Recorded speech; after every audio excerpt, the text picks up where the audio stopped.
बिस्मिल्लाहिर्रहमानिर्रहीम, अस्सलाम वालेकुम। मैं हूं आपका होस्ट चौधरी इरफान ज़ेर, आपको स्पोर्ट्स जोन में वेलकम कहता हूं। डिस्कशन करते हैं, हमें फ़ोन लाइन पे ज्वाइन कर रहे हैं पाकिस्तानी फॉर्मर टेस्ट क्रिकेटर और कोचिंग के Sikandar one and only Aqib Javed. अस्सलाम वालेकुम आकिब भाई। वालेकुम अस्सलाम। बहुत शुक्रिया आपके टाइम का जी। पुराना ही इंट्रोडक्शन मैंने कहा उस दिन गिला आया था, आज उसी तरह ही होना चाहिए। बिल्कुल ठीक ठाक। और हमारे स्टूडियो में ज्वाइन कर रहे हैं ज़ाहर बाजा। अस्सलाम वालेकुम ज़ाहर भाई। वालेकुम सलाम। कैसे जी? आप भी ठीक ठाक हैं? आप कैसे हैं? आकिब भाई ऑब्वियसली साहब ठीक ठाक है जी ठीक ठाक। आप कैसे हैं सर? जी ठीक ठाक। सारे आकिब भाई आपको बहुत मिस कर रहे हैं। तो वर्ल्ड कप फिर रिवाइंड करा लेते बिल्कुल ऐसे ही है। या वो करते हैं या आगे पीएसएल में भी आपने टाइम नहीं ना देना, आपने टीम के साथ होना है, इसीलिए हम आपको अपने साथ कोशिश करते हैं एंगेज रखें। आकिब भाई जी क्रिकेट पे थोड़ा सी डिस्कशन करना चाहेंगे। पहले टेस्ट मैच के हवाले से स्टार्ट करते हैं।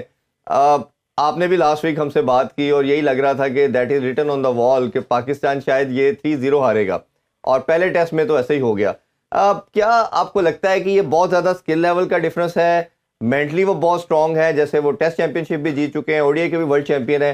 क्या बेसिक एरिया आपको ऐसे लगते हैं कि पाकिस्तानी टीम चाहे 95 से लेके 2023 आ गया, जब भी टीम जाती है ऑस्ट्रेलिया में नहीं जीत पाती? देखिए ये हार और जीत तो मेरा ख्याल है उसमें तो ऑस्ट्रेलिया में उनको हराना पाकिस्तान के लिए तो हमेशा मुश्किल रहा है, लेकिन फाइट जरूर दिखाती रही है टीम में। जब वो जाती थी तो कोई ना कोई एक एलिमेंट होता था, पेस का होता था, या एक्सपीरियंस बैटिंग होती थी, या स्पिनर्स भी हमारे स्क्लैन हो या मुश्ताक हो या अब्दुल कादिर हो, इस तरह के काफी थ्रेटनिंग बॉलर्स भी जाते रहे। इस टीम की अगर आप बॉलिंग देखें तो 2 लोगों का डेब्यू हुआ जी। शाहीन आई थिंक कि वो इतना फटीग हुआ है, आपने जो उसको वर्ल्ड कप से पहले से लेके अब तक, और वो उसके ओवर्स भी वो मेंशन कर रहे थे कि बाकी जो फास्ट बॉलर है उन्होंने उसके 30% ओवर्स कराए हैं एक साल में जी। तो अब इसमें यह है कि सबसे बड़ा चैलेंज तो होता है कि 20 विकेटें कौन लेगा। ऐसा ही है। अगर आपके पास 2 डेब्यूज हो रहे हैं तो आपकी कितनी बुरी प्रिपरेशन होगी ऑस्ट्रेलिया जैसे एक टफ और बड़े टेस्ट ओवर के लिए। और उसकी वजह यही है कि जो तमाशा लगा हुआ क्रिकेट बोर्ड में, आई जो 6 महीने, और इसी तरह गियरमैन जाता है तो नीचे कभी कोई सिलेक्टर आ जाता है, कभी कोई सिलेक्टर आ जाता है, कभी कोई कोच आ जाता है, कभी कोई कोच आ जाता है। क्योंकि जब तक आप मेरिट को सामने नहीं रखेंगे, एक्सपेरिमेंट किए जाएंगे। अब वो तो सारे ऑस्ट्रेलियंस भी, क्रिकेट एक्सपर्ट भी, इन चैपल ने कहा क्या I am surprised from Pakistan कौन स्कोर करेगा और कौन विकेट लेगा। सही। अच्छा आकिब भाई, एक चीज, जैसे बोर्ड की टर्बुलेंस की बात की, बॉलिंग की पहले हम आपसे जानना जरूर चाहेंगे। 20 आउट करना मैंडेटरी होता है, ये एक बेसिक फंडामेंटल है टेस्ट क्रिकेट का कि आप आउट करते तो फिर टेस्ट मैच जीते। ये हमने जितनी भी सीरीज लास्ट खेली हैं, लास्ट 2 टेस्ट मैचेस खेले, 2019 में, तब सिर्फ 15 आउट कर सके 2 टेस्ट मैच में, अभी भी उसी डगर पे हैं, सिर्फ 15 आउट किए पहले टेस्ट मैच में। उसमें कल हमारे साथ फास्ट बॉलर अब्दुल रऊफ साहब थे, उन्होंने शाहीन और उसके हवाले से खुरम शहजाद के हवाले से बात की। खुरम शहजाद भी ओबियसली लाहौर के अंदर की फाइंड है, उन्होंने बताया कि शुरू में ट्रायल में इनको देखा। खुरम शहजाद का उन्होंने कहा कि ये बायोमैकेनिकली ये इसका एक्शन गलत है, और ये जब लैंड करता है तो इसकी बॉडी ट्विस्ट करती है तो इसको इंजरी आएगी, और वही हुआ कि आज पता चला कि वो इस पूरी सीरीज से रूल आउट कर गए हैं। इसी तरह उनका जो रिब्स के फ्रैक्चर की बात बताई गई है, स्कैन के अंदर आया है। इसी तरह शाहीन को उन्होंने बताया कि जब वो इंजरी हुई है तो वो अपने जो लैंडिंग फुट है उसको सेव करने के लिए बाकी बॉडी पे जोर डाल रहा है, जिसकी वजह से उसका पेस भी जनरेट नहीं हो रहा, और उसकी वजह से उसकी जो स्विंग है जो इफेक्टिव होता था वो नहीं हो पा रहा। आप एज ए फास्ट बॉलर और एज ए कोच ये दोनों चीज़ों को कैसे देखते हैं, दोनों बॉलर के हवाले से खासतौर पर? देखिए खुरम शहजाद जो है वो अच्छा, उसका स्मूथ एक्शन है, वो थोड़ा सा जो जंप आउट करता है, वो भी उसकी जो लोडिंग है, जो आपका बॉलिंग हैंड है, वो अगर आप उसको स्लो मोशन में देखें तो जैसे वो लोड करके टेक ऑफ करता है तो वो मुंह के सामने ले आता है, वो आपका ड्राइविंग हैंड होता है, तो उसमें थोड़ी सी एडजस्टमेंट हो सकती है। बट आई थिंक कि ये सबसे जो बड़ा फैक्टर है वो है वहाँ की सैंडी आउटफील्ड जिसके रनअप है, जिसके ऊपर आप भाग के आते हैं, और रॉक हार्ड आपकी पिच है। इसकी जो भी बॉलर जाता है शुरू में उसको प्रॉब्लम होती ही होती है। इसीलिए जब भी जो भी अच्छी मैनेजमेंट्स होती थी वो ये टारगेट करती थी कि अगर पूरी टीम नहीं तो कुछ प्लेयर जो है उनको अर्ली ऑन वहां भेज देते थे, ताकि वो पहले जो 2 वीक है वो बहुत क्रिटिकल होते हैं किसी भी फास्ट बॉलर के लिए स्पेशली, और इवन बैटर्स के लिए भी। और ये हो नहीं सकता कि आप यहाँ पे 6-8 इंच का बाउंस खेल रहे हैं और अचानक आप 10 इंच का बाउंस जो है उस पर एडजस्ट कर दें। आपको ये बॉलिंग में भी प्रॉब्लम आती है, क्योंकि पाकिस्तानी जो पिचेस है इनकी जो लेंथ है, जो यहाँ की गुड लेंथ है, क्योंकि स्लो पिचेस है तो बॉलर दूर बॉल पटकते हैं, तो वहां पे जब ऑस्ट्रेलिया में जाते तो वही इनकी जो लेंथ बॉल है वो शॉर्ट ऑफ द लेंथ बन जाती है जी। और ये इसमें 2 वीक लगते हैं अपनी लेंथ को फाइंड करने के चक्कर में। तो अब जब भी आप अगर हमारे जमाने से भी देखें, तो मैं उससे पहले भी देखता था कि अंडर 19 का हमारा वर्ल्ड कप का कैंप था 88 में, तो दूसरी तरफ पाकिस्तानी टीम का टूर था वेस्ट इंडीज, और वो क्या क्या प्रिपरेशन हो रही होती थी। वो सीढ़ियों के नीचे जाके स्लोप के ऊपर वो 2-2 घंटे बाउंसर ही खेले जा रहे हैं। और इसी तरह जब हम ऑस्ट्रेलिया भी जाया करते थे तो बहुत स्पेशल इसकी प्रैक्टिस करते थे। कॉन्सेप्ट होता था कि जो बॉल पाकिस्तान में कवर ड्राइव लगती है वहां उसको कवर ड्राइव की बजाय आपने कट मारनी है। ऐसा ही है इधर भी स्लैब के ऊपर आके भाई स्लैब रख के प्रिपरेशन तो 2 वीक करवाई गई है कि बाउंस मिले, बट उसका कुछ रिजल्ट नहीं नजर आ रहा। अच्छा, शाहीन के हवाले से प्लीज बताइएगा, पूरी नेशन बड़ी परेशान है, हमारा सबसे बड़ा मेन बॉलर है। जब इंजरी जब से हुई है उसके बाद डेफिनेटली आपका जो नी, जब आप उस पर डाउट आता है कि इसको थोड़ा सा बचाना है तो आपकी पेस तो कम्प्रोमाइज होगी। इसमें it will take some time.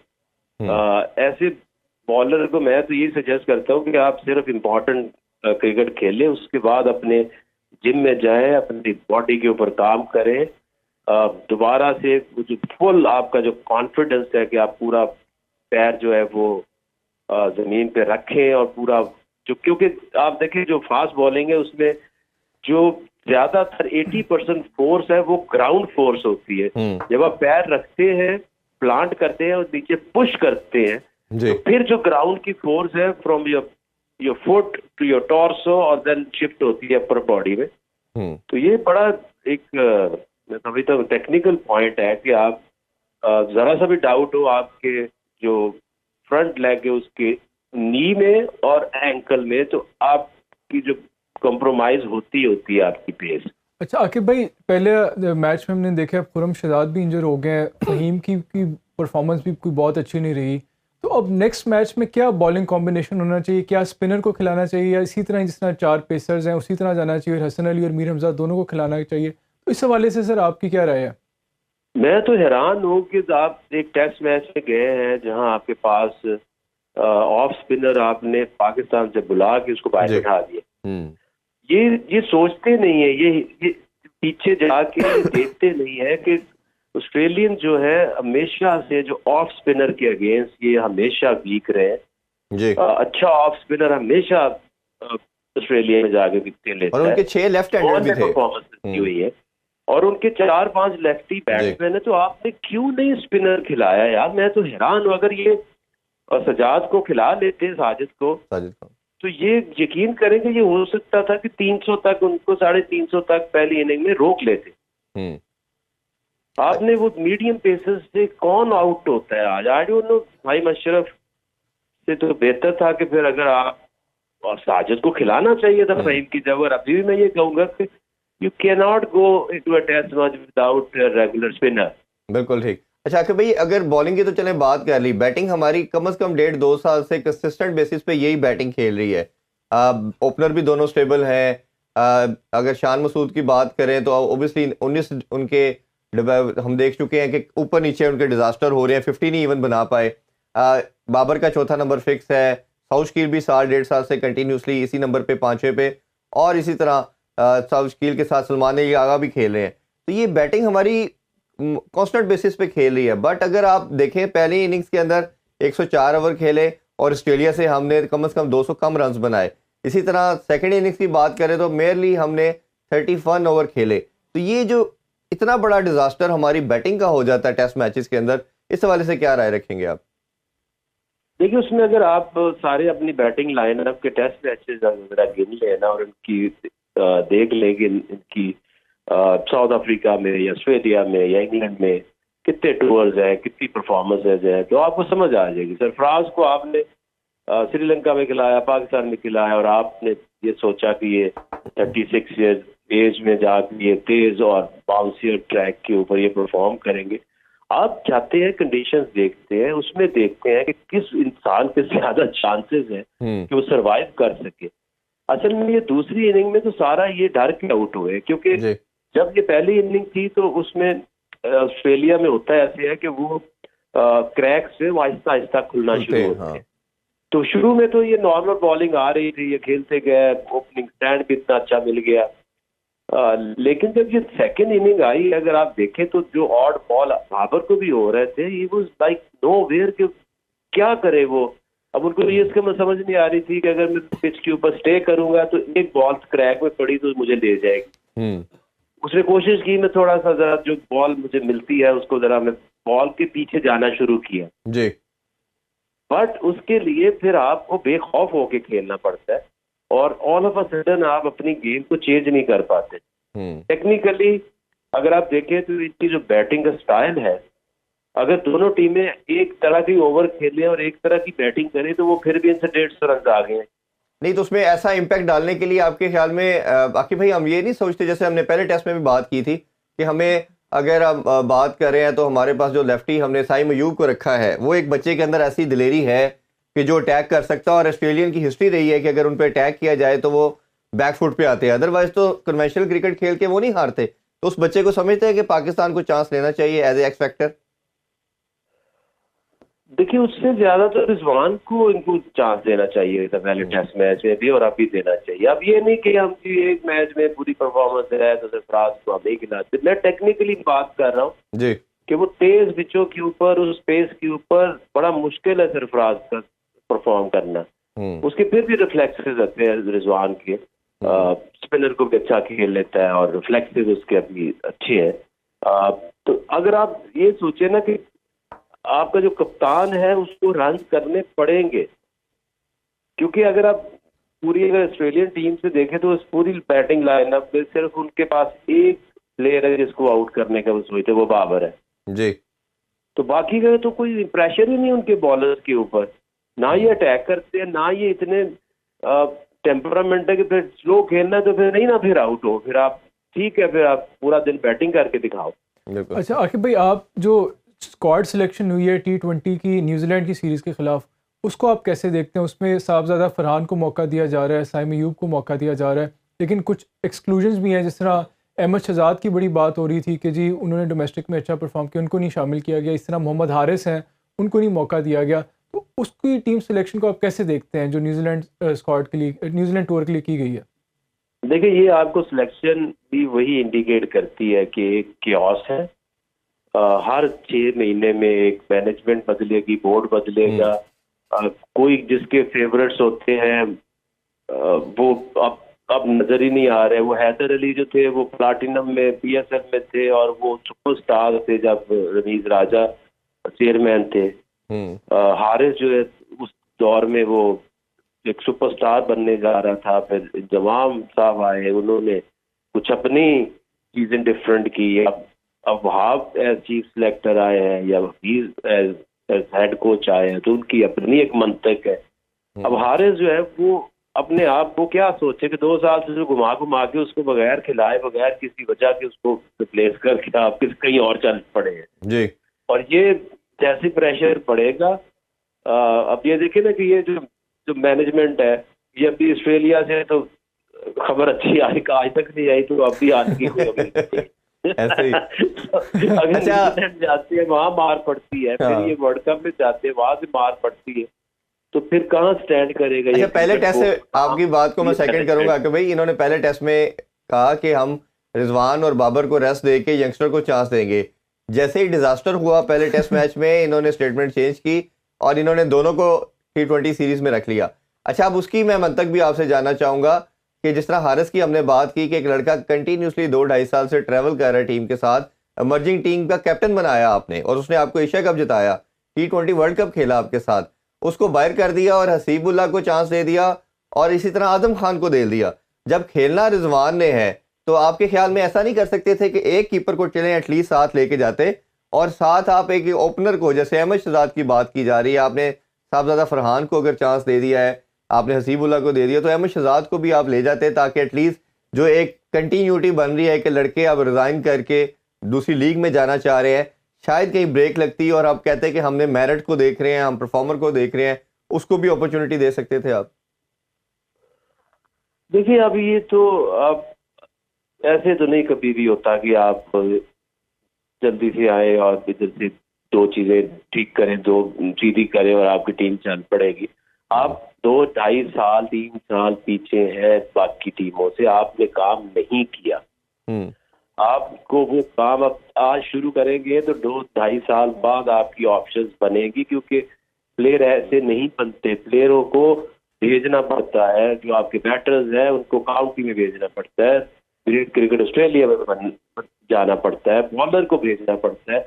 ये जो आपका तो तेज आमिर जमाल है, ये क्यों सरवाइव कर गया, इसके पीछे कभी सोचा है किसी ने? वो पिछले साल वो पूरा सीजन यहाँ सिडनी में खेल के गया है ग्रेट क्रिकेट का। तो आपको पता चल जाता है कि यहाँ पे क्या कितना लोड पड़ता है, कैसे यहाँ पे आपने बॉडी को कैसे रिकवर करना है, क्या चीजें करनी है। तो इनको तो पहले तो ये सोचना है कि डिफरेंट कंडीशन में जाने के लिए क्या आप रेडी हो या नहीं हो। अच्छा आकिब भाई, हमने देखा कि पहले नसीम शाह इंजर हो गए 2-3 महीने पहले, फिर अब शाहीन इंजरी से रिकवर कर रहे हैं, वो भी इतनी अच्छी अभी रिकवरी फेज़ में है। अब हमने देखा खुरम शहजाद भी इंजर हो गए हैं, एहसानुल्लाह भी पिछले हमारे एक फास्ट बॉलर थे वो भी इंजर हो गए हैं। तो क्या ऐसी वजह है कि जो हमारे फास्ट बॉलर्स हैं उसमें इंजरीज़ की बहुत ज़्यादा फरावानी है? क्या बोर्ड के या मैनेजमेंट को इस हवाले से कोई मेजर्स लेने चाहिए, या फिर प्लेयर्स को इस हवाले से जो हमारे फास्ट बॉलर्स हैं कोई प्रिवेंटिव मेजर्स लेने चाहिए? क्योंकि इससे बहुत ज़्यादा खिलाड़ी का भी हर्ज हो रहा है और टीम का भी हर्ज हो रहा है। हाँ, दानी भी अनफिट था, हसनैन भी अनफिट था, सारी अनफिट है। तो इसमें देखें ना कि कोई यहाँ पे कौन बंदा है जो इसकी रिस्पॉन्सिबिलिटी ले सकता है कि okay, he is the guy who is sitting in Pakistan looking after the fast bowlers, उनकी डेवलपमेंट का वो देख रहा है, उनकी डाइट, उनकी ट्रेनिंग, उनकी वर्कलोड। तो यहाँ तो कोई ना पूछने वाला है, ना किसी को पता है। ऐसे ही ये ऐसे ही चल रहे, और जहाँ दिल चाहता है वो लीगों में चले जाते हैं, जहाँ वो आपकी जो डोमेस्टिक की हालत वो है, ना इनको डाइट का पता है, ना इनको राइट ट्रेनिंग का पता है, ना इसका कोई प्लान है, ना ही मुझे फ्यूचर में कोई रीजन आगे जाके मुझे कोई नजर ही आ रहा है कि कोई एक बंदा कोई इंजर्ड हो जाता है, आपके पास मेडिकल फैसिलिटीज ही नहीं है, किसी को आप दुबई भेज देते हैं, किसी को आप इंग्लैंड भेज देते हैं। आपने कुछ नहीं किया। और टीम ने शायद ट्रैवल भी किया था डॉक्टर के बगैर ही। जी अच्छा आके भाई, लास्टली मैं आपसे ये जानना चाहूंगा, ऑब्वियसली हर टीम में एक आपका मेन प्लेयर होता है जिसके गिर्द पूरी टीम खेलती है। हमारा वो मेन प्लेयर बाबर आजम है और कल दोबारा वो ओडीआई में नंबर 1 रैंकिंग पे आ चुके हैं। अब हम ऑफ लेट में देख रहे हैं एशिया कप, फिर वर्ल्ड कप, और अभी भी बाबर क्या वो एक जो प्राइम फॉर्म थी या जो उनकी एक लंबी इनिंग्स थी वो नज़र नहीं आ रही। कुछ लोग कह रहे हैं कि वो एशिया में अच्छा खेलते हैं, बाहर उनको प्रॉब्लम आ रही है, बट बाबर ने पास्ट में हर जगह रन्स भी किए हुए हैं। अब बाबर का परफॉर्म ना करना आपकी नज़र में कितना प्रॉब्लमेटिक हो सकता है, और ख़ासतौर पे जब से कैप्टनसी गई है, अगर आप पूरा टेस्ट मैच देखें तो बड़े खोए खोए से थोड़ा अपसेट नज़र आ रहे हैं। तो ये क्या आपको लगता है, एक तो उनकी परफॉर्मेंस के हवाले से, और दूसरा अगर अब कप्तानी चले जाने के बाद तो मोहम्मद हफीज़ ने भी कहा, सब ने कहा जी प्रेशर अब कम है, बाबर अब ज़्यादा अच्छा खेलेगा, बट बाबर तो उससे भी नीचे जा रहे हैं। तो क्या आपको एज ए कोच कैसे देखते हैं सारी चीज़ को? देखिए, ये जो आपकी एक टर्बुलेंस आता है, आप कप्तान होते हैं, ये कमांडिंग किंग्स, आप फिर एज प्लेयर खेलते हैं, तो उसमें टाइम लगता है आपको अपने आप को एडजस्ट करने में। और एक चीज, मुझे तो इस चीज पे इख्तिलाफ है कि ये कौन सी दुनिया की टीम है जो एक बंदे को लेके अब बैटिंग बाबर नहीं करेगा तो कोई करेगा ही नहीं। तो आपका जो स्टैंडर्ड है ना, अगर आप रियलिस्टिक, अगर आप अपनी रेटिंग को छोड़ दें, वो जो कभी हम बना लेते हैं, आप टीम हो सेकंड टियर की जिसमें ना इंग्लैंड आपके पास है, ना आपके पास न्यूजीलैंड है, ना ऑस्ट्रेलिया है, और ना ही साउथ अफ्रीका है। आप खेल रहे हो क्रिकेट, वही आप खेल रहे हो श्रीलंका, बांग्लादेश, वेस्ट इंडीज, इस लेवल की आप क्रिकेट खेल रहे हैं, और ना कि पाकिस्तान, बाकी उनका भी इतना ही बेड़ा गर्क हो जाए। ऐसा ही है। चलें, ये तो अब दुआ और उम्मीद करते हैं चीज़ें बेहतर, और ऑब्वियसली आगे 5 जो T20 खेले जाएंगे उससे पहले 2 टेस्ट मैचेस हैं, पाकिस्तान टीम अच्छा परफॉर्म करे। आके भाई आपके टाइम का बहुत शुक्रिया। अभी एक छोटा सा ब्रेक से वापस आके डिस्कशन को यहीं से कंटिन्यू करते हैं। Stay with us. Welcome back in sports. हम बात कर रहे थे क्रिकेट के रिगार्डिंग। अगर थोड़ी सी हम बाकी क्रिकेट के हवाले से भी अगर डिस्कशन करें तो बड़ी ज़बरदस्त किस्म की इंग्लैंड वर्सेस हमने देखा वेस्ट इंडीज़ सीरीज़ चल रही है। 2-1 से ओडीआई की सीरीज़ अपने नाम की वेस्ट इंडीज़ ने। इंग्लैंड ने बोरे डिबैकल के बाद 7-8 मेन प्लेयर को रेस्ट दिया और यंगस्टर के साथ उन्होंने टीम किया। पहले 2 T20 हारने के बाद फिर दोबारा उन्होंने कमबैक किया। ख़ासतौर पे फिल सॉल्ट की बात करें तो 2 कंसेक्यूटिव मैचेस में 2 सेंचुरीज उन्होंने की, और अगर उनका लास्ट मैच की बात करें तो 267 तक बनाना एक बहुत बड़ा ह्यूज किस्म का टोटल लगाया और उन्होंने विक्ट्री अपने नाम की। सीरीज़ को कम्पेटिटिव क्रिकेट की बात करें तो शायद ये भी कहा जा रहा है कि ये अभी तक दुनिया में जितनी भी बायलैटरल सीरीज़ हुई हैं इसमें से नंबर 1 सीरीज़ भी रेट किया जा रहा है। इन टर्म्स ऑफ सिक्सेस की बात करें, बाउंड्रीज करें या हाईएस्ट टोटल के हवाले से तो बहुत हाई रेट किया जा रहा है। आप कैसे देखेंगे इसको? देखिए, वेस्ट इंडीज़ की बेशक वर्ल्ड कप नहीं खेले ओडीआई का, लेकिन और टेस्ट टीम भी कोई इतनी अच्छी नहीं, लेकिन जो उनकी T20 की टीम है, मेरे ख्याल it is still one of the best T20 teams in the world. उसकी वजह यह है कि जो उनके ज़्यादातर खिलाड़ी हैं पूरी दुनिया में फ्रेंचाइज क्रिकेट खेलते हैं, चाहे IPL है, चाहे बिग बैश है, चाहे साउथ अफ्रीका की है या 100 है, इवन PSL बहुत खेलते हैं। तो उनकी अपनी कैरेबियन प्रीमियर लीग बहुत कम्पिटिटिव है, श्रीलंकन प्रीमियर लीग खेलते हैं। तो हर तरह से उनके जो खिलाड़ी हैं वो T20 में उनका इक्वली गुड है as compare to other players. और इस सीरीज़ में जो इंटरेस्टिंग चीज़ ये थी कि इंग्लैंड ने एक नई T20 टीम लेके आए हैं जो पहले, हालांकि वो डिफेंडिंग चैंपियंस हैं T20 के, लास्ट T20 वो जीते थे ऑस्ट्रेलिया में, लेकिन कैप्टन तो उनके वही हैं, बटलर हैं, और कोच भी वही हैं, मैथ्यू मॉट, वाइट बॉल के जो हैं। लेकिन जो सारा उन्होंने ऑल टुगेदर पूरे टीम का नक्शा ही चेंज कर दिया। फिल सॉल्ट है, लिविंगस्टन को मौका दिया जा रहा है, टॉपली को लेके आए हैं, तो पूरा उन्होंने स्क्वाड को चेंज कर दिया। और जो ओल्ड गार्ड है उसको एक किस्म के पीछे उनको निकाल दिया गया और नए खिलाड़ियों को मौका दे रहे हैं ताकि वर्ल्ड कप की प्रेपरेशंस के, जब तक वर्ल्ड कप आए उसकी प्रेपरेशंस को बेहतर तरीके से कर सकें। और दोनों टीम 2-2 दफ़ा की वर्ल्ड चैंपियन है, और ख़ासतौर पे जो अग्रेसिव माइंडसेट है वेस्ट इंडीज़ की जो मुझे भी अच्छी चीज़ लग रही है कि वो अपने जो पुराने लड़के थे जिन्होंने परफॉर्म किया हुआ है, जैसे एंडी रसल की बात करें, रदरफोर्ड की बात करें, पॉल को उन्होंने कैप्टनसी दी, तो ये एक पूरा कम्बिनेशन लेके आ रहे हैं। और पावर हिटिंग हम सब जानते हैं कि वेस्ट इंडीज़ से बेहतर किसी की नहीं है। अच्छा, इस हवाले से अगर इंडिया की बात भी थोड़ी करते हैं, इंडिया की और जो साउथ अफ्रीका की सीरीज़ हो रही है, T20 सीरीज़ उनकी 1-1 से बराबर रही, और फिर इसी तरह अभी ओडीआई सीरीज़ चल रही है। पहला मैच इंडिया ने अपने नाम किया, बआसानी जीता, बट सेकंड मैच में बहुत अच्छा कमबैक किया। वो मैच साउथ अफ्रीका ने बड़ा बआसानी अपने नाम किया। इंडिया ने भी अगर देखा जाए तो वर्ल्ड कप का फाइनल हारने के बाद उन्होंने अपने 6-7 मेन प्लेयर को रेस्ट दिया। T20 में तो उन्होंने ओबियसली कोई भी सीनियर प्लेयर नहीं था, सूर्या कुमार यादव को कैप्टनसी दी। अब ओडीआई के लिए उन्होंने फ्यूचर कप्तान देख रहे हैं और उन्होंने KL राहुल को कैप्टनसी दी। बाकी जितने लड़के हैं सब यंग हैं, और उनके साथ वो जिन्होंने IPL में परफॉर्म किया था या डोमेस्टिक में परफॉर्म किया था उनके साथ जा रहे हैं। बॉलिंग फिर भी थोड़ी सी उनकी, चलें कह सकते हैं कि ब्लेंड है सीनियर और जूनियर का, बट बैटिंग तो ऑल टुगेदर उनकी यंगस्टर बेस्ड है। तो उनकी परफॉर्मेंस को कैसे देखते हैं, और साउथ अफ्रीका में जाके उनका अच्छा परफॉर्म करना? बहुत बड़ी अच्छी परफॉर्मेंस दे रहे हैं। साउथ अफ्रीका का जो ग्राउंड्स हैं या साउथ अफ्रीका का जो टूर होता है हमेशा से इंडिया के लिए मुश्किल रहा है। जिस तरह हमारा टूर और साउथ अफ्रीका में जब हम जाते हैं मुश्किल होता है, वहाँ हमें परेशानियाँ या मुश्किलात का सामना करना पड़ता है। उसकी वजह ये है कि जो सब कॉन्टिनेंट की पिचेज़ हैं और साउथ अफ्रीका की पिचेज़ हैं उसमें काफ़ी फ़र्क है। जो यहाँ पे स्लो पिचेज़ होती हैं, फ्लैट पिचेज़ होती हैं, और थोड़ा स्लो बाउंस भी इतना नहीं होता। जबकि जो साउथ अफ्रीका का जो ग्राउंड है वहाँ पे जो ग्राउंड्स हैं या पिचेज़ हैं वहाँ पे बहुत तेज़ पिचेज़ होती हैं, बाउंस बहुत ज़्यादा होता है। तो वहाँ जाके एक सब कॉन्टिनेंट टीम के लिए, वो भी यंग टीम, आपको इस बात से आप बिल्कुल इत्तेफाक करेंगे कि जो इंडिया ने टीम भेजी है साउथ अफ्रीका में, बड़ी यंग टीम है, रिलेटिवली यंग है। उसमें अगर उनको वो कंपटीशन दे रहे हैं तो वो एक उनको क्रेडिट देना चाहिए, और साथ ही साथ हमें इस बात को भी एक्नॉलेज करना चाहिए कि साउथ अफ्रीका भी टीम में अभी एक्सपेरिमेंटेशन कर रहे हैं। वो भी इस मद्देनज़र से टीम उन्होंने उतारी है कि जो अगला T20 जून जुलाई में होना चाह रहा है, उसके हवाले से उन्होंने उसकी भी प्लानिंग कर रहे हैं। बिल्कुल। अच्छा, थोड़ा सा हम ये बाबर आजम के हवाले से बात करना चाहेंगे। ऑब्वियसली कल फिर उनको बड़ा ऑनर की बात है, उनके लिए भी एज ए पाकिस्तानी नेशन के हमारा बैटर फिर नंबर 1 पे, और सबसे highest longest period of time के लिए भी ओडीआई में नंबर 1 बैटर वो रह चुके हैं। तो ये एक इंडिविजुअल के तौर पे कितना ये इम्पोर्टेंस रखता है। दूसरा, जब आपके ऊपर ऑनस आ जाता है, डबल आ जाता है कि आपने एज नंबर 1 बैटर भी हैं, मेन प्लेयर भी हैं, और फिर जब परफॉर्म नहीं होता तो प्रेशर कितना बिल्ड होता है। और ख़ासतौर पे जो सब कॉन्टिनेंट की टीम है, इसके अंदर आपका पूरे के पूरी नेशन का जो एम्फेसाइज भी आप करते हैं वो आप पे ही करते हैं, और सब फोकस भी कर रहे होते हैं कि ये परफॉर्म करेगा। जिस राके भाई ने भी कहा कि ये थोड़ा गलत चीज़ है कि आप एक प्लेयर के ऊपर इतना बर्डन डाल दें, बाकी सब जो 4, 5, 6 प्लेयर हैं वो भी, उनकी भी रिस्पॉन्सिबिलिटी है। तो आप ऐसे उनकी परफॉर्मेंस और उनके ये इस रोल को एज ए सीनियर प्रो कैसे देखते हैं? देखिए, स्टेटिस्टिकली तो कोई शक नहीं कि बाबर आजम जो है he is a top batter for Pakistan.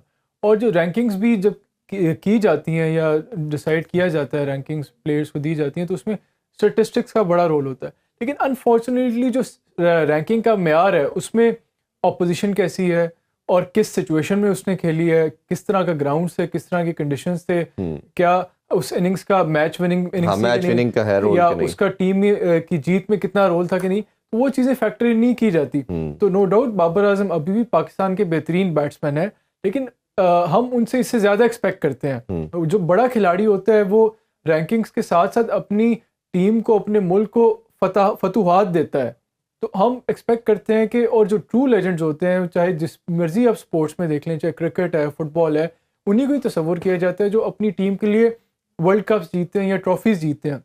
अभी भी हमें इमरान खान जो है, उनकी कोई रैंकिंग बहुत अच्छी नहीं थी, लेकिन उन्होंने वर्ल्ड कप जीता। या बाद में यूनुस खान है, उन्होंने वर्ल्ड कप जीता पाकिस्तान के लिए, तो उनकी कारकर्दगी को कंसिडर किया जाता है। और इवन आगे फुटबॉल में कंसिडर किया जाता है, जो मैराडोना है, उन्होंने वर्ल्ड कप जीता अर्जेंटीना के लिए, पहले ने ब्राज़ील के लिए जीता। और अब इस तरह रोनाल्डो और मेसी बड़ी डिबेट होती रही, रोनाल्डो और मेसी की बड़ी डिबेट होती रही कि कौन इनमें से बेहतर खिलाड़ी, क्योंकि दौरे हाजिर में फुटबॉल में इन दोनों का आपस में कंपटीशन रहा। लेकिन जब इवेंचुअली मेसी ने जब वर्ल्ड कप जीता अपनी टीम के लिए, अर्जेंटीना के लिए, तो उन्होंने अपना लोहा मनवाया। अदरवाइज आप जितनी मर्जी दफ़ा रैंकिंग, जिस मर्जी साल में जो मर्जी आपकी रैंकिंग रहे, टॉप करें, जब तक अपनी टीम को फतुहात नहीं दिलवाएंगे तब तक आप ट्रू लेजेंड्स नहीं बन सकते। तो ये हमारे भी जो बड़े खिलाड़ी, हम उनकी बहुत इज्जत करते हैं, बड़ा हम उनकी फ़ैन फॉलोइंग है, हम उनसे ये तवक्को रखते हैं कि जो उनकी इंडिविजुअल परफॉर्मेंस है उसका कहीं ना कहीं इम्पैक्ट टीम की विक्ट्री पे आना चाहिए, और ये हम उनसे तवक्को रखते हैं कि वो अनसेल्फिश होकर टीम के लिए खेलें। अच्छा, जिस तरह बाबर का आपने बताया और आकिब साहब से बात कर रहे थे कि वो कहीं खोए खोए लग रहे हैं, कोई थोड़ा अपसेट लग रहे हैं, उनकी जो बॉडी लैंग्वेज भी उसी तरह नहीं नज़र आई जिस तरह नॉर्मली हम देखते हैं। इसी तरह शान मसूद की भी मैं आपसे ज़रूर जानना चाहूँगा। शान मसूद पे ओबियसली इन एंड आउट रहे, T20 वर्ल्ड कप खेले, फिर निकाल दिए गए, और ODI में पहले वाइस कैप्टन बने, खिलाया नहीं किया, अगर अपॉर्चुनिटी मिले भी तो रन्स नहीं कर पाए। टेस्ट में भी वो हमने देखा कि जैसे 19 इनिंग्स खेल चुके हैं, बड़ा रन्स नहीं को बना पाए। तो क्या आप शान मसूद के ऊपर किस तरह का प्रेशर देखते हैं? क्योंकि ऑब्वियसली पाकिस्तानी कल्चर ये है कि जब आपकी रिजीम चेंज होती है, बोर्ड चेंज होता है, तो आपकी सारी टीम, कैप्टन और सब कुछ, जितनी भी आपका थिंक टैंक है वो भी चेंज हो जाता है। तो अब आपके ख्याल में शान मसूद के ऊपर क्या रिस्पॉन्सिबिलिटी है और नेक्स्ट मैच में उनको किस अप्रोच के साथ आना चाहिए? देखिए, अनफॉर्चुनेटली ख़ास तौर पे जो पाकिस्तान में कैप्टन से आप लोग तवक्को रखते हैं कि वो ना सिर्फ टीम को लीड करेगा बल्कि इंडिविजुअली बहुत आउटस्टैंडिंग परफॉर्मेंस देगा। ऐसा नहीं है। बाकी जो ममालिक हैं, जिसकी नेशंस हैं, जो प्योरली सबकॉन्टिनेंट नेशन नहीं है, इसमें सेना नेशंस हैं, उसमें जो कैप्टन नॉर्मली अच्छे प्लेयर्स होते हैं, लेकिन वो इतने लीडिंग प्लेयर्स नहीं होते जो टीम को इंडिविजुअली बहुत आउटस्टैंडिंग हो। तो as a captain for Pakistan, Shan Masood के ऊपर एक एडेड प्रेशर है। उसकी वजह यही है कि उन्होंने, लोग क्वेश्चन मार्क ये कर रहे हैं कि आया वो उनकी जगह भी बनती है टीम में कि नहीं बनती, क्योंकि टेस्ट टीम में ख़ास तौर पे लास्ट सेंचुरीज को उन्होंने शायद अगस्त 2000 में किया था, अगस्त 2020 में किया था, तो 3 साल हो गए हुए हैं कि उन्होंने टेस्ट में सेंचुरी की हो। तो ये बहुत ज़्यादा उनके ऊपर प्रेशर है। और ना सिर्फ जब आप ऐसे खिलाड़ी के ऊपर प्रेशर डाल देते हैं कि जिसकी टीम पे भी इंक्लूजन पे क्वेश्चन मार्क पड़े, तो जब वो कैप्टनसी करता है तो उसके ऊपर एडेड प्रेशर है। लेकिन अच्छी चीज़ ये है कि शान मसूद ने अभी तक जो उनकी लीडरशिप रही है एज ए कैप्टन, फर्स्ट जो पहला फर्स्ट क्लास मैच था प्राइम मिनिस्टर 11 के साथ, उन्होंने 200 की। जो टेस्ट है उसमें जो पहली इनिंग्स थी उसमें एक अच्छा उनका पॉजिटिव माइंडसेट था, विकेट उन्होंने थोड़ी चीपली दी स्टार्क को। और लेकिन जो सेकंड इनिंग्स है उसमें अगर हम सोली शान को ब्लेम करें कि जी वो उन्होंने अच्छा परफॉर्म नहीं किया, वो तो एक ऐसा एक ऑल टुगेदर बैटिंग कोलैप्स था जिसमें सारे कोई भी खिलाड़ी ये नहीं कह सकता कि उसने कोई क्रेडिट वर्दी परफॉर्मेंस दी हो। तो अभी तक तो उनका अप्रोच अच्छा है, पॉजिटिव माइंडसेट है, और बड़े जब उनसे इंटरव्यूज़ वगैरह लिए जाते हैं तो बड़ा बैलेंस्ड उनका रिस्पॉन्स होता है, और वो इस चीज़ को एज एन अपॉर्चुनिटी और एज ए चैलेंज ले रहे हैं। तो हम तो उम्मीद करते हैं being a fan of Pakistan cricket के वो पाकिस्तान के लिए अच्छा परफॉर्म करेंगे और पाकिस्तान की टेस्ट टीम को अच्छी तरह लीड करेंगे। अज़हर भाई बहुत शुक्रिया आपके टाइम का। इंशाल्लाह आप लोगों से मुलाकात होगी नेक्स्ट वीक। अपना बहुत सा ख्याल रखें। अल्लाह हाफिज़। पाकिस्तान जिंदाबाद।